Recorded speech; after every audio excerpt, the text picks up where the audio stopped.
more than a year. Jumana, what can you tell us? Well, we're hearing from U.S. officials, Jim, now that the U.S. Embassy has finally evacuated its staff out of Libya today. Staff have been temporarily relocated outside the country because of this fighting that has been taking place for about 2 weeks now within close proximity to the U.S. Embassy, which is close to the airport road in Tripoli. This is where fighting between different militias has been concentrated for recent days and in the past couple of weeks. U.S. officials say that the movement was made by land and staff were evacuated to neighboring Tunisia, where they are. We've heard from Libyans earlier this morning. There were reports from eyewitnesses and people in Tripoli saying that there was a lot of movement really early hours of this morning with fighter jets and helicopters, according to people in Tripoli. So this news has been circulating for a while, but now we're receiving confirmation from the U.S., Jim, that they have evacuated their staff from the embassy in Tripoli, something that really is not surprising considering the proximity of the U.S. embassy to the ongoing, really dangerous fighting that has been taking place in Tripoli over the past 2 weeks. Of course, the Obama administration has been stung by accusations it didn't do enough to protect its consulate in Benghazi when that consulate came under attack.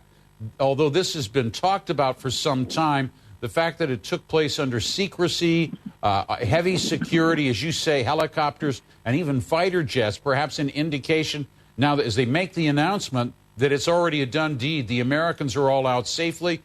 Do any of them remain? Is there any remaining consulate or anything inside Libya? Well, it does not seem like it, Jim, from the information we're receiving from U.S. officials in Washington. They're saying that the staff have been relocated to Washington, will be relocated to Washington and other parts of the region where they will be working from there. This is not the first move we're saying, Jim.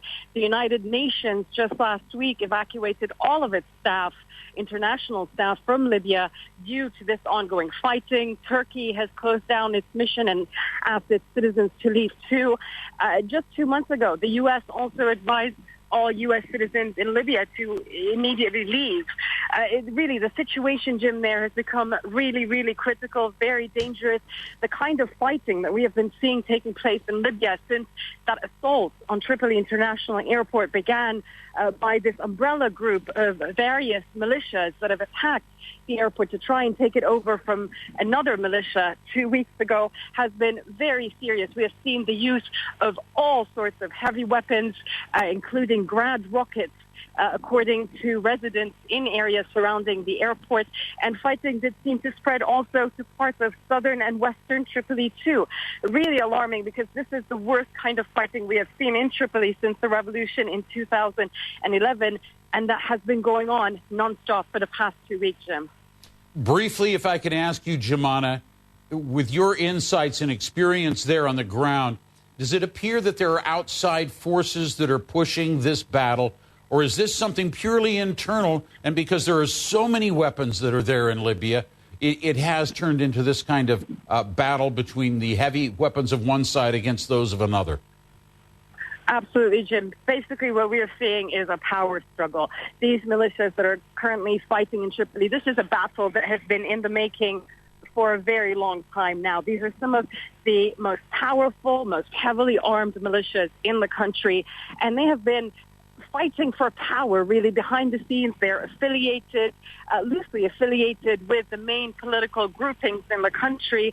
And so this has really been in the making for a while. So it's more of this power struggle really playing out right now very violently in Tripoli, also seeing the same thing happening in the eastern city of Benghazi. If you ask Libyans, a lot of them accuse other countries of being behind this, of financing or supporting these militia groups and the different political agendas in the country.